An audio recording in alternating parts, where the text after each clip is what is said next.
mursalin wa ala alihi wa ashabihi ajma'in wa la haula wa la quwwata illa billahil aliyyil azim. Allahumma shalli wa sallim ala sayyidina Muhammadin abdika wa rasulika nabiyil ummi wa ala alihi wa sahbihi wa sallim tasliman katsira amma ba'd. Alhamdulillah, pada kesempatan malam hari ini kita bisa berkumpul dalam rangka ngaji bersama kitab As-Sarh wa As-Shaghir karya Syekh Ibrahim Al-Qurani yang menjelaskan bait-bait kalam akidah yang digagas oleh guru beliau yaitu Syekh Ahmad Al-Qushayri dalam karyanya yang berjudul Mandhumatu Al-Qushayri atau Aqidah Al-Qushayri. Itu adalah kita mulai acara kita pada kesempatan malam hari ini dengan membaca li hadratin Nabiyil Mustafa Muhammadin sallallahu alaihi wasallam wa li jami'i ikhwani minal anbiya wal mursalin wa li sahabati ajmain wa li baiti thayyibin wa li jami'i awliya sholihin wa li jami'i al anbiya wal mursalin wa li jami'i masyayikhina wa masyayikhina wa nakhusu khosatan li sayyidina Syekh Abdul Abbas Bayal bin Malkan Syekh Abdul Qadir al-Jalil Syekh Was al-Qarni Imam Junaid al-Baghdadi wa Syekh Abu Yazid al-Bustami wa Abu Zahid al-Qurtubi wa Abu Yazid al-Ishqi wa Abul Hasan al-Syadili wa jami' masyayikhina min turuqis sufiyah wa tariqah Qadiriyah, Naqsyabandiyah, Ishqiyah, Hulwatiyah, Syadiliyah, Kubrawiyah, Rifa'iyah, Badawiyah wa li jami' masyayikhina wa masyayikhina min at-tariqah Syatariyah min al-awwal ila muntaha wa nakhusu khosatan li sayyidi Syekh Abdullah Asy-Syatari wa Syekh Alaquddin Asy-Syatari wa Syekh Al-Hajj Quduri wa Syekh Hadiyatullah Sarmas wa Syekh Muhammad Ghuth wa Syekh Wajihuddin Al-Alawi Syekh Sibaghatullah bin Syekh Ruhullah wa Syekh Ahmad bin Ali Asyinawi wa Syekh Ahmad Al-Qushayri wa Syekh Ibrahim Al-Qurani wa Syekh Abdul Rauf Al-Fansuri Al-Jawi wa Syekh Abdul Muhyi Pamijahan wa Syekh Bagus Muhyiddin wa li jami' masyayikhina min hadhihi tariqah wa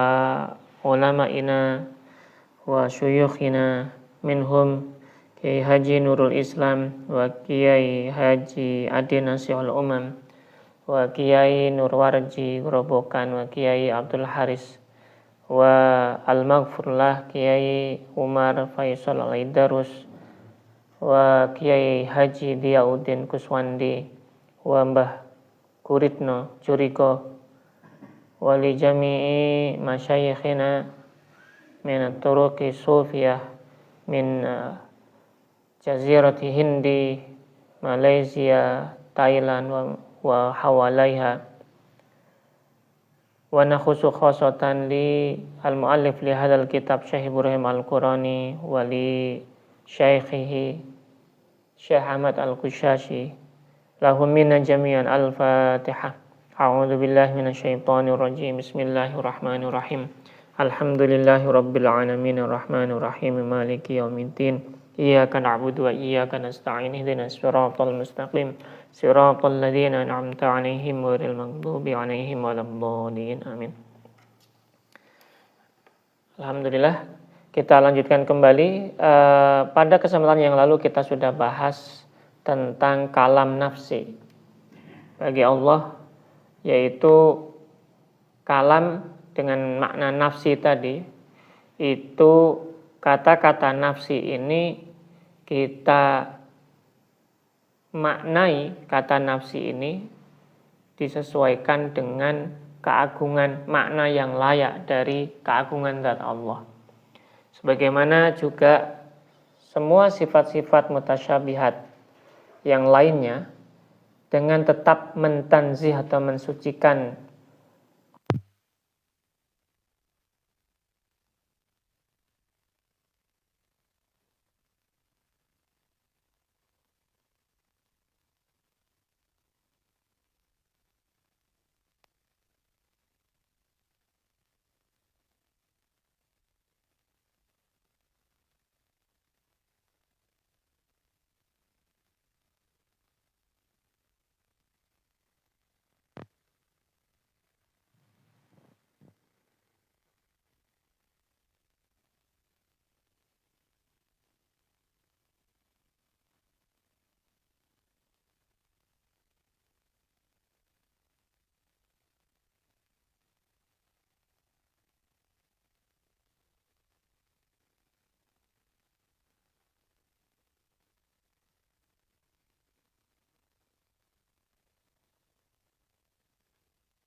pun juga bersifat azali.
Wa atakalum bismillah dzakirillahi la nafsal takallum.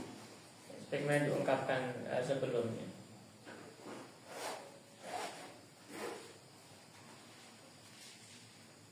Wa minal ma'lum, dan telah diketahui anat ta'alluq, bahwa ketergantungan, kalau kita anggap bahwa Allah mengingat hambanya selagi hamba mengingat Tuhannya, sebagaimana saya terangkan sebelumnya, itu merupakan sifat ketergantungan. Maka dijelaskan oleh Syekh Ibrahim Al-Qurani di sini, wa minal ma'lum anat ta'alluq, bahwa ketergantungan minal umur an-nisbi, itu bagian dari perkara-perkara yang nisbi. Nisbi artinya selalu dinisbatkan kepada yang lainnya. Wa tajadduduha lillahi ta'ala mimma ittafaqa 'alil uqala kafah kama hakahu fil mawaqif fala iskal. Dan telah diketahui keterkaitan termasuk perkara nisbi atau relatif, dan kalau perkara yang sifatnya baru ini disematkan kepada Allah, itu telah disepakati oleh para orang-orang ahli berakal. Hal tersebut sebagaimana diungkapkan dalam kitab Mawaqif, hal tersebut merupakan hal yang tidak masuk akal bagi Allah, dan itu tidak ada kerancuan di dalamnya. Alias kalau kita bicara tentang sifat Allah, maka semuanya itu bersifat mustaqillun, bersifat independen, yang tidak tentu. Independen ini tidak sama dengan apa yang kita pahami dalam pemahaman kita sebagai manusia, sebagai makhluk. Wa bihadzal i'tibar aidan yunsabu ilaihi, dan dengan pertimbangan ini dan dengan ungkapan ini, analogi ini juga, as-sukut, sifat sukut itu maknanya adalah diam, itu juga dinisbatkan kepada Allah. Yunsabu ilaihi as-sukut subhanahu wa ta'ala fi qawlihi sallallahu alaihi wasallam, di dalam sabda Nabi Muhammad sallallahu alaihi wasallam yang bunyinya adalah wasakata an asya'a rahmatan bikum wa irinisyanin fala tabahathu anha. Itu dalam riwayat hadis. Hadis ini di dalam beberapa rantainya itu ada yang menyebutkan adalah hadis yang hasan, sebagaimana diriwayatkan oleh Imam Ad-Daruqutni.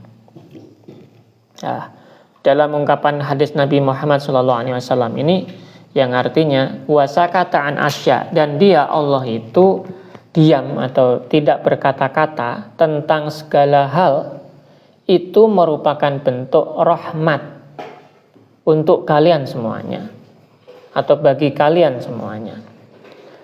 Ghairu nisyan itu bukan bentuk kelupaan, karena sekali lagi Allah itu tidak memiliki sifat cacat. Lupa bagian sifat cacat, dan itu tentu tidak dimiliki oleh Allah. Sehingga ketika ada ungkapan Allah diam, Allah tidak berkata-kata, bukan berarti Allah itu lupa. Tapi Allah diam itu sebagai bentuk rahmatnya untuk manusia. Ketika manusia melakukan apapun dan Allah diam, itu berarti Allah sedang melakukan atau memberikan rahmat kepada manusia.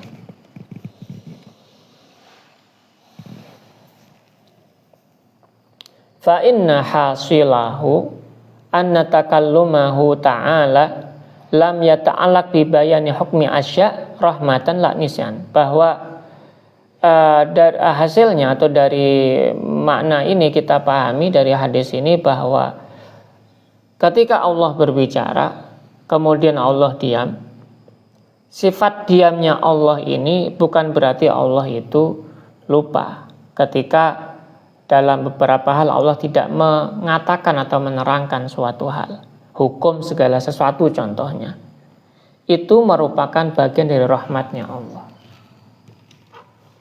Sehingga manusia akhirnya memiliki inisiatif untuk mencari atau berpikir bagaimana mensikapi yang tidak disebutkan atau dikatakan atau diungkapkan oleh Allah yang berhubungan dengan hukum-hukum aturan manusia itu. Jadi apabila ada mungkin di dalam Al-Quran tidak diterangkan demikian itu bukan berarti Allah lupa, tidak mencantumkan hukum tertentu di dalam Al-Quran, tapi bagian dari rahmatnya Allah kepada manusia, agar manusia berpikir dengan caranya sendiri, apakah hukum yang dia dapati itu sesuai atau tidak dengan aturan yang Allah berikan, meskipun tidak ada tulisannya atau tidak ada ungkapannya tentang itu dari Allah. Wa adamu ta'alluqihi bidzalika inama yalzamu minhu intiqa hadha ta'alluq al-khas la intifa sifat takallum wala iskal fi dzalika.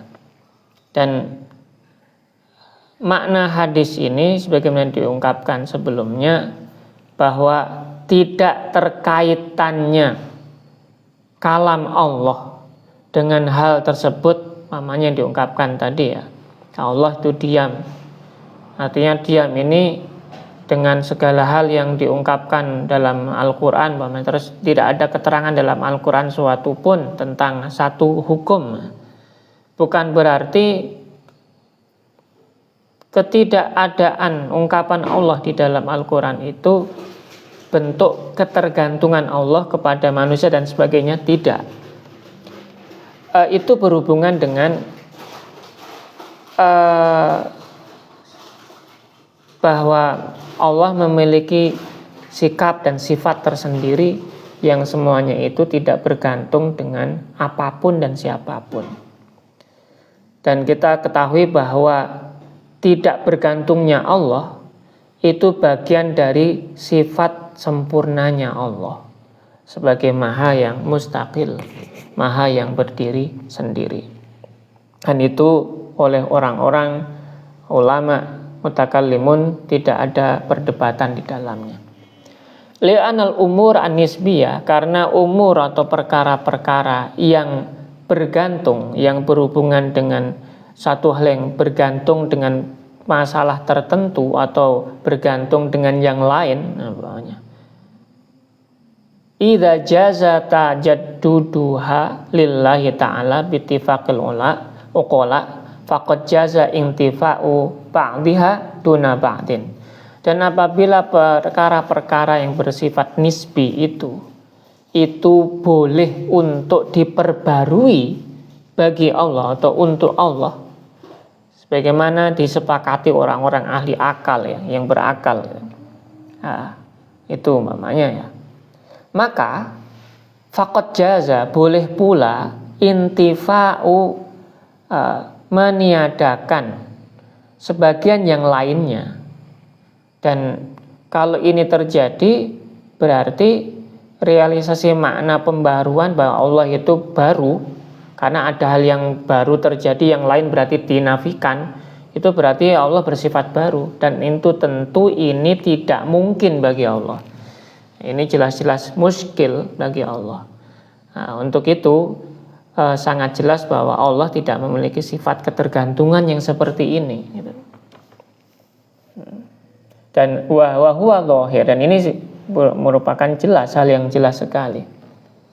Wal makna tsani, dan makna kedua, makna yang kedua dari yang diungkapkan sebelumnya tentang kalamullah itu ya. Lil haqqi kalimatun ghaibiyah, bahwa Allah memiliki ungkapan-ungkapan, kalimat-kalimat ghaib yang tidak diketahui, yang bersifat azali. Dikatakan ghaibiyah di sini dalam pemahaman manusia tidak akan bisa menjangkau pemahaman kalam itu. Dan ini sifatnya adalah kalam yang azali, kalam ghaib ini tadi, kalimat yang ghaibiyah tadi.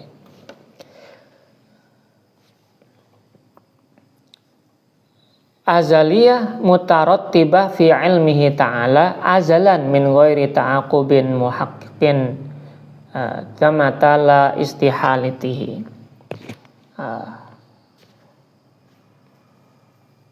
Yang tersusun dalam ilmunya Allah Ta'ala sejak zaman azali, tanpa ada urutan fala ta'aqub atau urutan setelahnya dan sebagainya secara hakikatnya. Tetapi kalau ada urutan itu jelas mustahil. Kalau ada urutan yang karena sekali lagi ungkapan yang sifatnya azali itu ghaibiyah. Kalau ada urutan berarti nggak ghaibiyah lagi gitu. Kalau ada urutan berarti ada konsekuensi waktu. Setelah ini itu berarti ada konsekuensi waktu. Kalau ada konsekuensi waktu berarti Allah itu menempati waktu. Padahal Allah tidak menempati waktu. Allah yang menciptakan waktu. Berarti kalau ada ungkapan Allah yang menempati waktu, itu berarti ungkapan Allah ini bersifat nisbi. Kalau bersifat nisbi berarti kalam Allah ini kalam yang hadis. Sama kayak makhluk berarti. Dan itu tentu tertolak oleh para orang-orang ahli berakal. Untuk itu kalamullah tentu bukan bersifat yang nisbi tadi, bersifat ghaibiyah azali.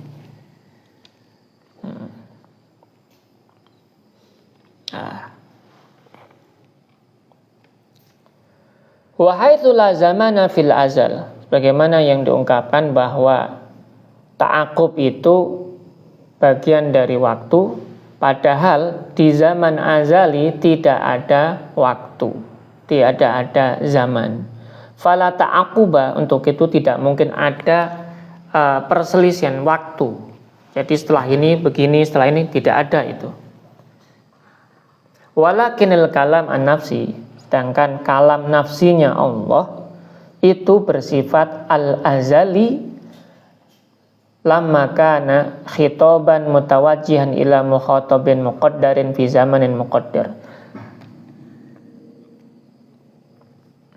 Maka kalam nafsinya Allah yang bersifat azali itu, karena adalah ia itu khitab atau pembicaraan yang ditujukan kepada mukhatab atau yang diajak bicara, yang muqaddar, yang diperkirakan kira-kira ada keberadaannya dalam zaman yang muqaddar, di dalam waktu yang juga diperkirakan kedatangannya, itu semuanya adanya di dalam ilmunya Allah di zaman azali. Jadi kalau ada ungkapan Allah yang sifatnya itu azali, berhubungan dengan khitab itu ungkapan Allah kepada seseorang, maka ungkapan Allah kepada seseorang ini, itu waktu dan sebagainya, itu semuanya secara takdiri, semuanya adalah dalam ilmunya Allah.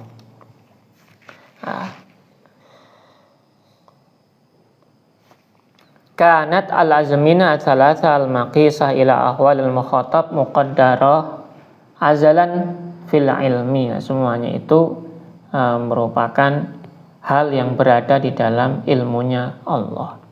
Wa tatahaqqaqu fi ma la yazalu inda tilawati tali inna aradna al amanata wa inna arsalna nuhan wa nahwa, dan juga semisalnya dari selain ungkapan tersebut, di ungkapan yang lainnya di dalam Al-Quran juga disebutkan al yauma akmaltu lakum dinakum wal ana khaffafallahu ankum, dan yang lainnya juga diungkapkan wa nafrugu lakum ayyuha as-saqalan wala sawfa yu'tika rabbuka fatarallah. Dan semuanya itu ungkapan-ungkapan Allah kepada seseorang ya. Kum tadi ada domir mukhatabun ya, kum tadi al yauma akmaltu lakum umpamanya, kum ini kepada kalian semuanya. Dalam memahami makna-makna yang diungkapkan di dalam Al-Quran ini, maka kita memahaminya sekali lagi, pemahaman itu diinikan kepada, kalau ini muqaddar kepada seseorang tertentu, itu semuanya waktu dan kondisinya semuanya dalam ilmunya Allah. Meskipun para mufassir bolehlah mereka itu menafsirkan sebagainya yang berhubungan dengan asbabun nuzul dan berhubungan dengan ungkapan-ungkapan yang ada dalam Al-Quran secara makna leksikal maupun makna bahasa maupun makna sastranya dan sebagainya. Namun pemahaman secara akidah, ungkapan Allah itu hakikatnya adalah bersifat azali, waktu dan sebagainya itu semuanya diserahkan di dalam ilmunya Allah.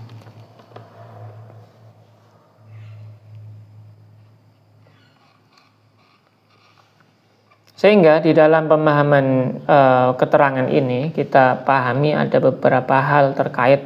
Pertama, kalamullah itu memiliki dua sifat. Pertama, sifatnya azali. Kedua, kalimatnya adalah kalimat yang sifatnya ghaib. Sifat azali berarti kalamullah ini kekal, tidak ada batasan waktu, tidak ada hubungannya dengan batasan tempat dan sebagainya, karena memang belum ada tempat dan belum ada waktu, dan semuanya tentu menafikan segala jenis hal yang sifatnya kekurangan atau cacat bagi Allah. Untuk itu dalam memahaminya sifat azali itu harus dipahami sebagai sifat yang sempurna sesuai dengan zatnya Allah. Kemudian kalam ghaib yang diungkapkan tadi yaitu kalam kalimat atau yang tersusun dalam ilmunya Allah yang sejak zaman azali, yang tidak ada urutan waktu yang hakiki.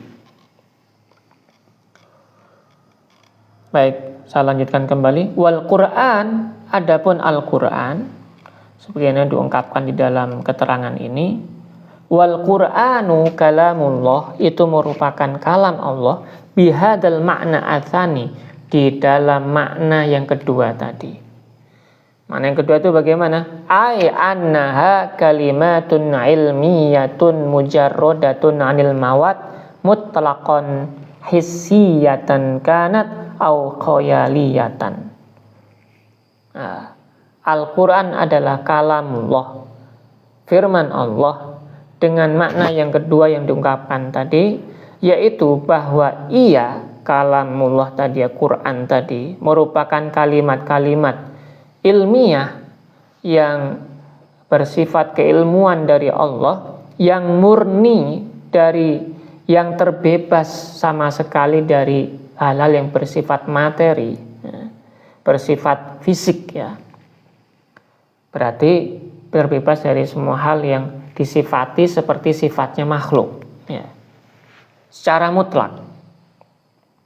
Hissiyatan kanat, bersifat maupun hal yang dihubungkan dengan sifat-sifat fisik dan sebagainya, maupun secara imajiner, secara khoyali. Jadi apapun yang dipahami orang tentang pemahaman Al-Quran itu hakikatnya sesuai dengan pemahaman dia sebagai manusia, bukan serta-merta itu pasti sesuai dengan kalamullah yang hakikatnya seperti itu, enggak. Karena ungkapan Allah sekali lagi itu tidak sama dengan apapun yang dipahami oleh ungkapannya manusia.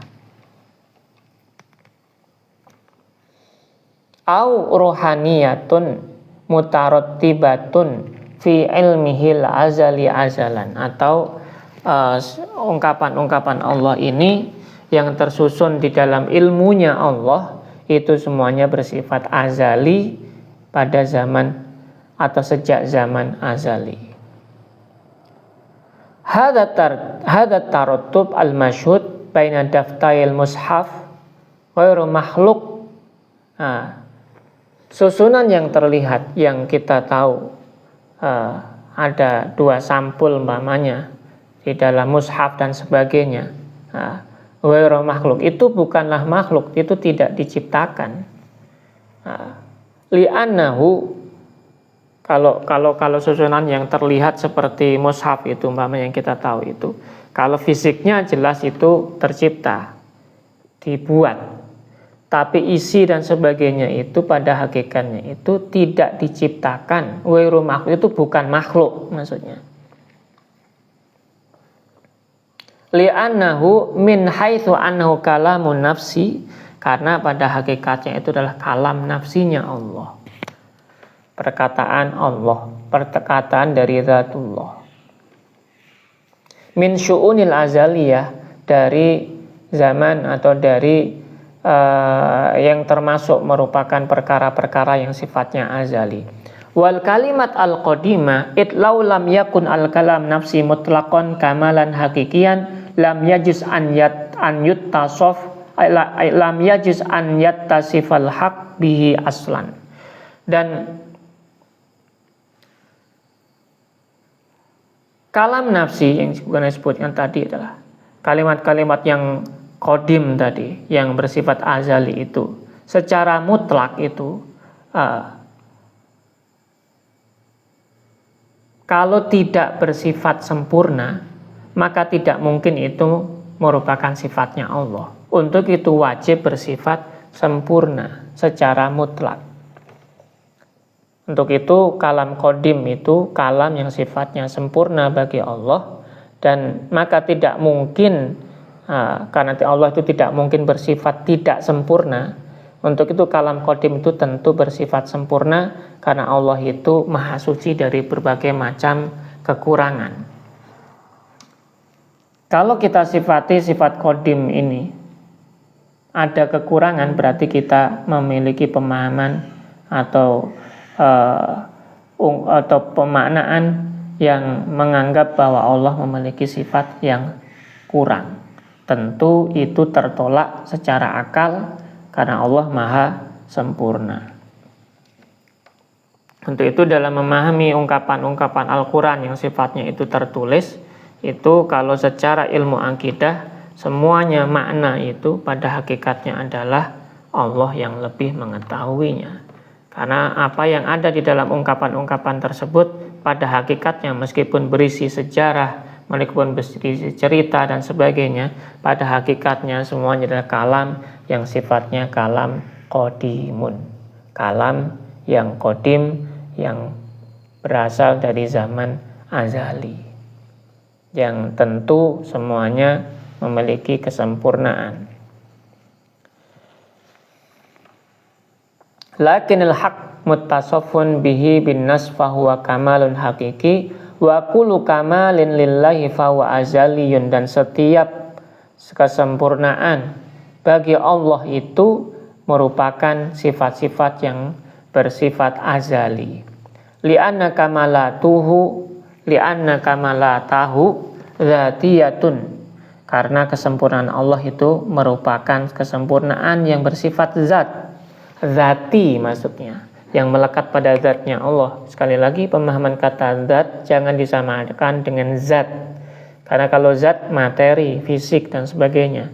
Zat itu kita kembalikan pemaknaannya itu semuanya dengan rambu-rambu laisa kamitslihi syai', bahwa Allah tidak menyerupai apapun yang ada di dunia ini.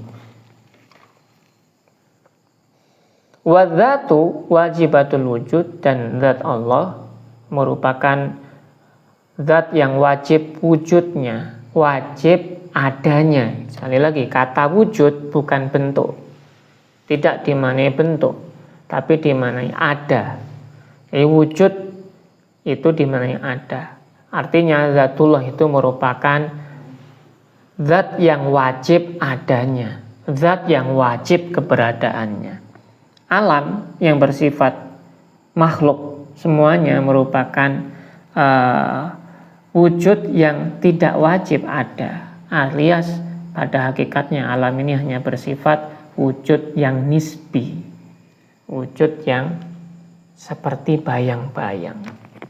Fahiya azaliyatun abadiyah, untuk itu sifat-sifat Allah, khususnya zat yang wajibatul wujud itu bersifat azaliyah abadiyah, bersifat azali yang tidak ada nihayahnya, tidak ada akhirannya. Fakadzalika kamalatuhu adzatiyah, demikian juga sifat-sifat kesempurnaannya zat Allah itu tidak ada habisnya, alias bersifat azali, abadi. Wala syai'a minal azal bihadisin makhlukin wa huwal matlub, dan tidak ada suatu apapun yang bersifat azali itu sama dengan sifat-sifat yang sifatnya hadis seperti makhluk, dan ini yang dimaksud dalam ungkapan ini. Itu kita akan semakin memahami bahwa ungkapan di dalam Al-Qur'an, umpamanya di sini disebutkan wa qulhu inna ja'alnahu qur'anan arabiyyan la'allakum ta'qilun, umpamanya di dalam ungkapan Al-Qur'an, sesungguhnya kami menjadikan Al-Qur'an dalam bahasa Arab agar kalian berakal, umpamanya. Yang yufasirhu qaulahu ta'ala inna anzalnahu qur'anan, yang merupakan penafsiran dari atau penjelas dari ungkapan Allah yang lainnya, yaitu inna anzalnahu qur'anan arabiyyan. Ini merupakan dalil kesempurnaannya kalamullah. Wal inzal, adapun penurunan Al-Qur'an atau kalamullah tadi, mungkin dalam bentuk huruf, lafadz dan sebagainya, idharu suaril kalimat al-azaliyah al-mujarrodah anil mawad fil mawadir ruhaniyah wal khayaliyah wal hisiyah.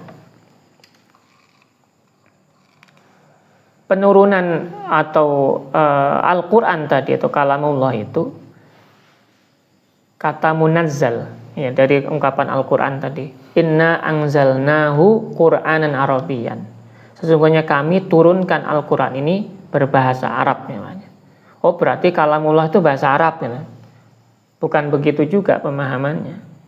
Kata inzal, penurunan Al-Qur'an, di dalam ungkapan di sini menggunakan bahasa Arab umpamanya, itu adalah menampakkannya. Allah menampakkan bentuk-bentuk kalimat yang bersifat azali tadi, yang murni dari yang aslinya itu tidak berbentuk materi fisik, itu divisualisasikan dalam bentuk materi spiritual, imajiner, visual dan sebagainya, dan fisik, berupa lafaz-lafaz yang bentuknya kebetulan waktu itu adalah berbahasa Arab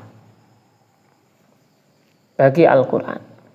Dan lafaz-lafaz non-Arab dan juga umpamanya binisbah lil Qur'an, wa ghairul arabiyyah binisbah ila Taurat wal Injil waz Zabur was Suhuf. Dan untuk Al-Qur'an pakai bahasa Arab. Sedangkan lafaz-lafaz yang lainnya untuk ayat-ayat atau untuk kitab-kitab selain Al-Qur'an seperti Injil, Zabur, Taurat dan Suhuf atau lembaran-lembaran wahyu kepada nabi-nabi yang tak tersebut itu semuanya menggunakan bahasa sesuai dengan kondisinya. Dari pemahaman yang kita pahami bahwa hakikatnya makna kalamullah dan sebagainya itu semuanya adalah berbentuk azali aslinya. Sedangkan yang dimunculkan di dunia ini menyesuaikan dengan wadah yang bisa dipahami oleh manusia sebagai makhluk. Untuk itu diturunkannya sesuai dengan pemahaman masing-masing. Kalau dulu ketika sebelum Nabi Muhammad ada Taurat, maka bahasanya menggunakan bahasa sesuai dengan zaman itu. Kemudian Nabi Isa dalam bentuk Injil sesuai bahasanya sesuai dengan zaman itu, yaitu bahasa Aramik umpamanya. Kemudian Zabur dan sebagainya itu juga sama. Kalau Taurat menggunakan bahasa Ibrani, Ibrani yang lama. Itu semuanya sesuai dengan kondisinya yang bisa dipahami, wadah yang bisa dipahami oleh makhluk. Nah,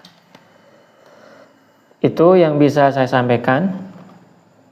Mudah-mudahan apapun yang kita baca pada kesempatan kali ini bisa bermanfaat untuk kita semuanya. Ringkasannya adalah Al-Quran itu bagian dari kalam nafsinya Allah. Dan Al-Quran ini pada hakikatnya adalah perkataan yang ada pada Zatullah yang sifatnya azali. Makanya kita sering dengar Al-Quran Qadim, wahyu minulya. Itu aslinya tak tertulis, tak berupa huruf maupun suara maupun lafaz. Sedangkan yang diturunkan kepada manusia itu hanya bentuk visual yang bisa diterima saja oleh manusia. Pada hakikatnya kalamnya tidak seperti itu. Keazalian kalamullah yang diungkapkan tadi oleh Syekh Ibrahim Al-Qurani, bahwa kalamullah itu sifatnya azali, kekal, tanpa permulaan, berarti tanpa nihayah, tanpa akhiran, sehingga tidak ada batasan waktu di dalamnya. Kemudian makna di dalam menerangkan kalimat inna anzalnahu Qur'anan Arabiyyan tadi, kata inzal itu penurunan Al-Quran dari azali ke makhluk itu hanya perwujudannya aja, visualisasi saja, agar kalimat-kalimat yang bersifat azali tersebut bisa dipahami sesuai dengan kondisi masyarakat atau umat yang dituju.